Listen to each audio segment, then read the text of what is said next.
Fantastic Beasts and Where to Find Them. Is the film I watched just yesterday with one of my workmates, and it was good, worth watching. I think. Um, I say to get down to the little technical bits, graphical style, as in the aesthetic style of the film, was great. Especially some of the monsters, which you'll see just looked amazing design. Graphical quality, as in just how well they were able to achieve all their amazing special effects. Um, all of the actual magic looked brilliant, just perfect. Um, and of course, it's Fantastic Beasts, so there's going to be some monsters. Cool. And whenever there's a character, a human actor, interacting with one of these, CGI monsters, um, that's a bit hit and miss, to be completely honest. Most of the time, when you can tell that the actor is interacting with a prop, as in when they're actually filming the actor, that there's I don't know, maybe like a green blob that the actor is, I don't know, cuddling or something.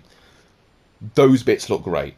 But there's some of the bits when a smaller creature is plopped into the hands of a human actor, and those don't look too good. If I'm honest, they look a little bit wobbly, like they've not quite matched up the where each critter is to the guy's hands. So that's less than perfect. The only reason I mention that is because the rest of it is brilliant.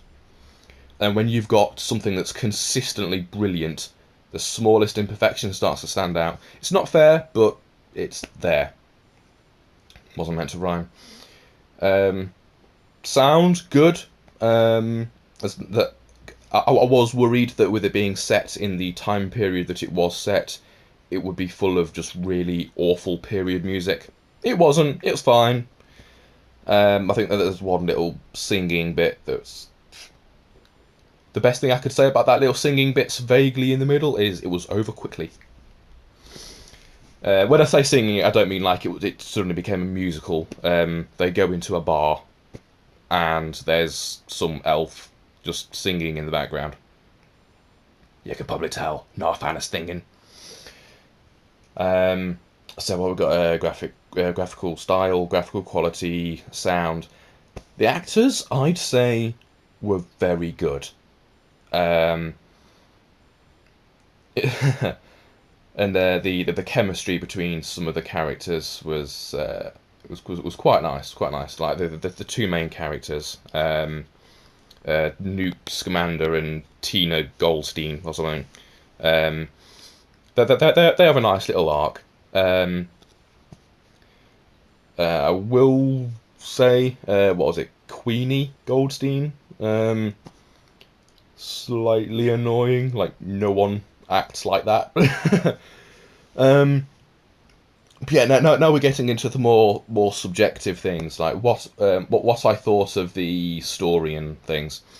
Um, the story is in a few parts actually. You've got the main story, which everyone knows from the trailers. There's a suitcase full of monsters, and they get out, and they've got and the heroes have to track them down.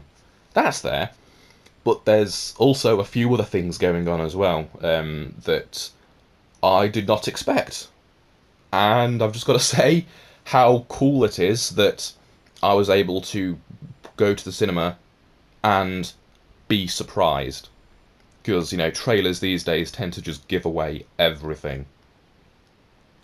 But yeah, they had some plot points there that I did not anticipate when I entered the cinema. I'm not going to give those away now. They had some really quite good action sequences with bloody stutter, magical duels.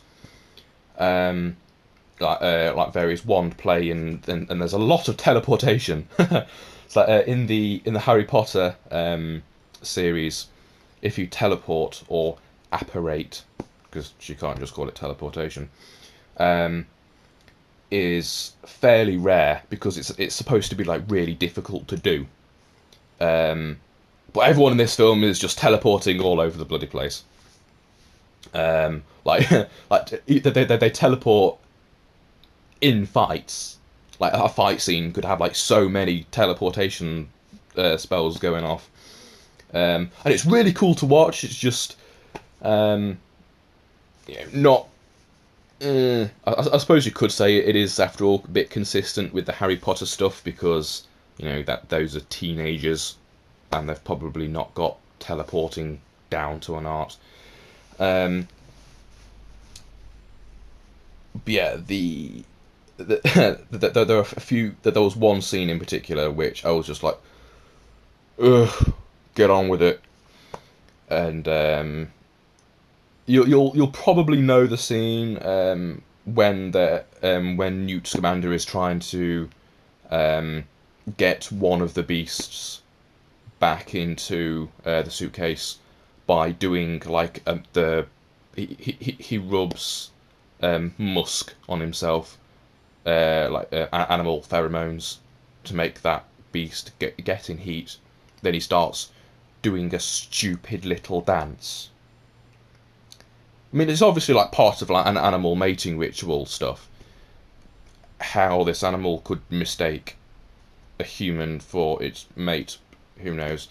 But yeah, it was probably only like less than a minute, but I was watching online and it felt like 5 minutes he's doing this stupid bloody dance. Just like waiting for this to be done.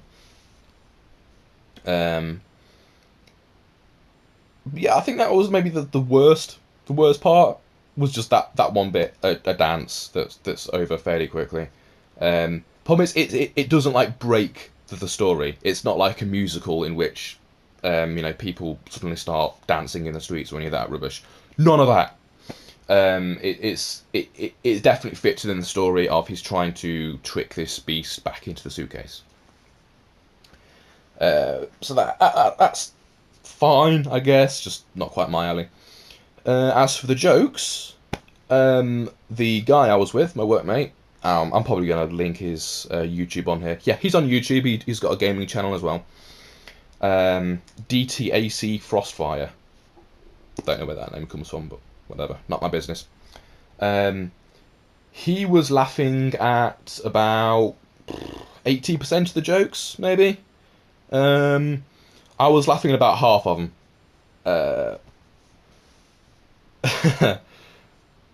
I can't really remember too many off the top of my head, to be honest. They're not really very serious jokes, and they're not really very inappropriate.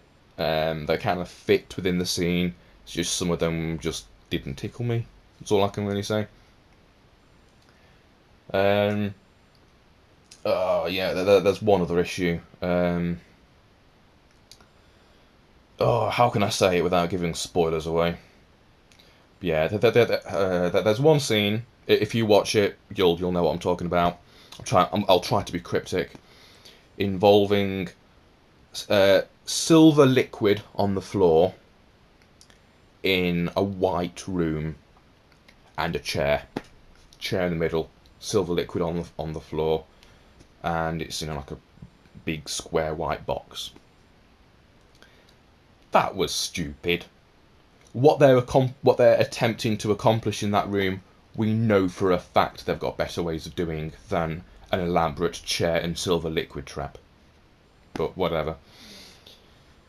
So, final summary. I don't know if I should bother giving it like a number rating out of 10 because those are a bit silly. But I'd say if you are a fan of Harry Potter, you will enjoy this film. If you're a fan of big CGI monsters, you will enjoy this film.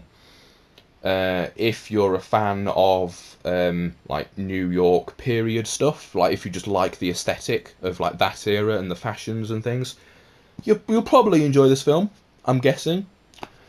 Um, if you're expecting a gritty, grown-up adult version of Harry Potter, you're not going to get that. Which I was kind of expecting, because it's not got a child cast, so I was expecting things to be a bit more grown up. It wasn't, but it wasn't childish either, I should say. Well, not throughout. It had some pretty grim stuff in there.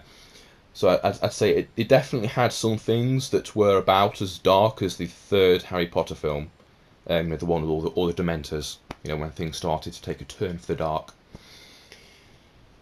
So reasons not to watch the film. I can't really think of many, to be honest. It's just solid. It's just good.